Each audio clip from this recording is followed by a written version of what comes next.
بسم الله الرحمن الرحيم. أهلا وسهلا بكم في أولى حلقات الكرة تحت الضغط للدوري العام المصري الجديد. الأهلي تحت الضغط يفقد أول نقطتين في سباق الدوري العام، والزمالك المتحرر يفوز بأول 3 نقاط.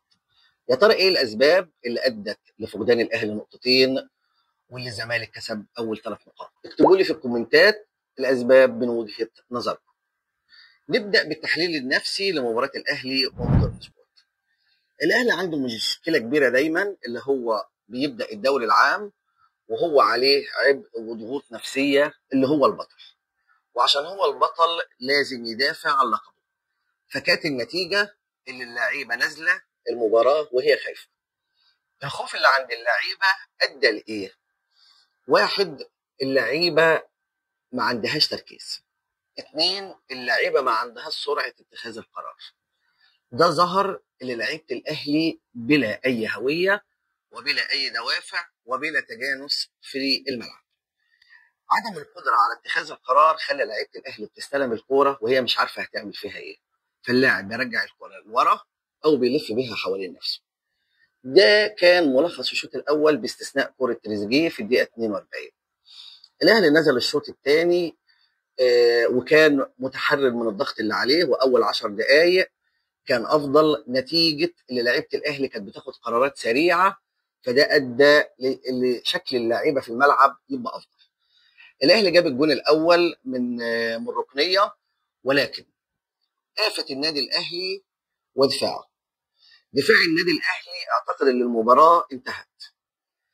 لما اعتقد ان المباراه انتهت، ده طلع اللعيبه من تركيزها، نتيجه لذلك ان الاهلي استقبل هدفين. الاهلي لما استقبل هدفين، ده بقى حسسه اللي هو خسر المباراه، خلى الاهلي يتحرر من الضغط اللي عليه، واللي الاهلي لعب كره سريعه واتعادل.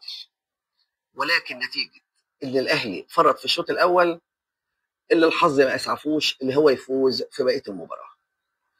ده كان ملخص نتيجه الشوط الاول والشوط الثاني لمباراه الاهلي ومودرن سبورت. نيجي بقى للتحليل النفسي لمباراه الزمالك. تحس ان لعيبه الزمالك الكوره كانت وحشها، فده خلاهم يعملوا ايه؟ نزلوا الملعب بدون اي ضغوط، نزلوا يستمتعوا بالكوره، في تجانس واضح بين اللعيبه، في دوافع جديده اللعيبه حطها ما بينها وما بين نفسها، ادى الى انسجام الفريق وادى الى الفريق فاز 2-0. لعيبه الزمالك كانت محضره كويس للماتش، وكانت محضره نفسيا للماتش. على النقيض لعيبه سيراميكا كليوباترا، لعيبه سيراميكا ما كانتش محضره كويس للماتش، لا نفسيا ولا تكتيكيا. لعيبه سيراميكا كانت دايما عندها ثقه بالنفس زياده وغرور، اللي هي هتفوز على الزمالك في اي وقت.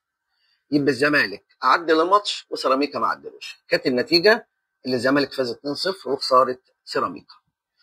لما نيجي نشوف مباراه الاهلي والزمالك، هنطلع بتحليل مهم خالص. اللي لعيب بيستثمر دوافع ولعيب ما بيستثمرش دوافعه. الاهلي ما استثمرش كون البطل، ولكن الزمالك وجد دوافع واهداف جديده بدا بيها اولى مباريات الدوري العام. شكرا ليكم، لايك وشير وسبسكرايب عشان يوصلكم كل جديد.